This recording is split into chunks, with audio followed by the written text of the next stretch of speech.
Across the European Union, obesity levels have tripled since the 1980s, particularly amongst children. In the UK, for example, a quarter of boys are overweight or obese, and a third of all girls. And for Europe as a whole, half of all adults are overweight or obese. A 5-year-long EU-supported project, Coast Alive, explored how to promote an increase in the use of 12,000 kilometres of coastal paths and routes around the North Sea to improve well-being among the population. Project partners came from Norway, Sweden, Denmark, the Netherlands and England. All countries with a North Sea coast and a passion for the outdoors. And we built on the work of 2 earlier transitional projects, the North Sea Cycle Route and the North Sea Trail, which between them developed the routes. The challenge was how to encourage people to use the trails. With this in mind, we developed a portfolio of projects and activities, such as geocaching, canoeing, health checks, hammock camping, and walking festivals, all designed to tempt people into the great outdoors. Throughout, we kept in mind the need to minimise damage to the local environment by the increase in use of routes. We worked closely with park wardens, rangers and landowners to maximise sustainability of paths while increasing visitor numbers. The principles for action that we developed reflect the experience gained through the Coast Alive project. We hope these might help those planning similar projects in the future. The most effective components of Coast Alive were those that set out what was intended right from the start.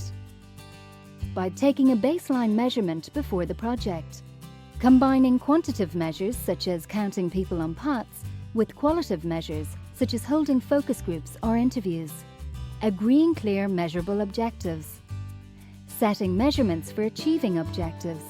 Projects such as Coast Alive thrive on partnerships. An example of a successful partnership was the Monkey Sunday project in North Jutland, aimed at reaching deprived young people aged 9 to 17 who were not attending school and who were getting into trouble. Monkey Sunday provided fun activities in the forest and provided the opportunity for the young people to try activities such as sailing. The project brought together a range of stakeholders, all of whom had different interests in the project. The Danish Nature and Forest Agency wanted to get young people into the forest. The police were interested in reducing youth crime. Social services were relieved by the reduced demand on services, and the local bus company increased its revenue. We found that successful projects are those that secure significant resources, people, money, and organisational support to carry the scheme through. New projects need to gain consensus from a wide range of stakeholders, support from key people such as politicians and local businesses, and ideally have access to start-up funding. It's important to select the right target groups and market to them effectively. By working with local stakeholders and intermediaries, we learned to understand the needs of the target audience. This allowed us to tailor our communications and programs to their needs. The following approaches promoted walking in different ways according to the target audience. In Denmark, the emphasis was on adventure. Backpacks were marketed containing hammocks and sleeping mats to encourage users to spend a night in the outdoors. In the North York Moors, the focus was on kids having fun in nature. A self-guided trail for families was promoted with tracker packs, including maps, activities, identification charts and binoculars to find and identify wildlife. To run the project effectively, strong project management systems need to be in place.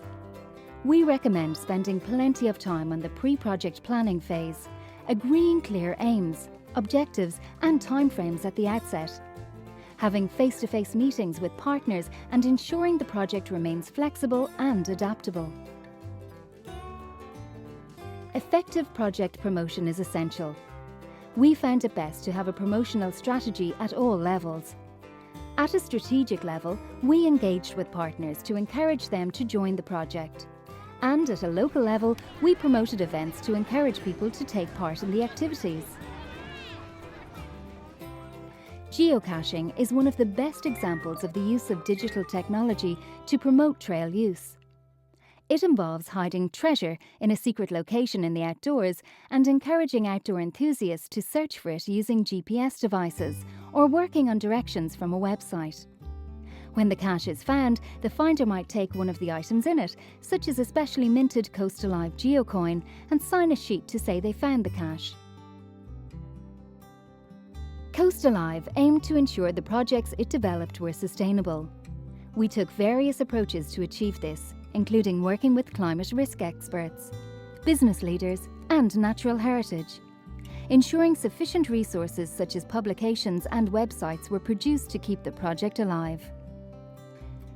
Coast Alive has worked diligently since 2008 to address the many challenges and resolutions for maximising usage of the 12,000 kilometres of paths around the North Sea, to improve the well-being of the local populations, all without negative environmental impacts. There are huge health benefits to be gained through the use of the Coast Alive Paths network. Continued collaboration between health, transport, environment and cultural professionals is needed to increase the focus on enjoyment of the healthy physical activity they provide. For more information about Coast Alive and the Toolkit, please visit www.coast-alive.eu. This video was funded by Coast Alive under the Interreg North Sea programme of the European Union. Produced by Flagler Films.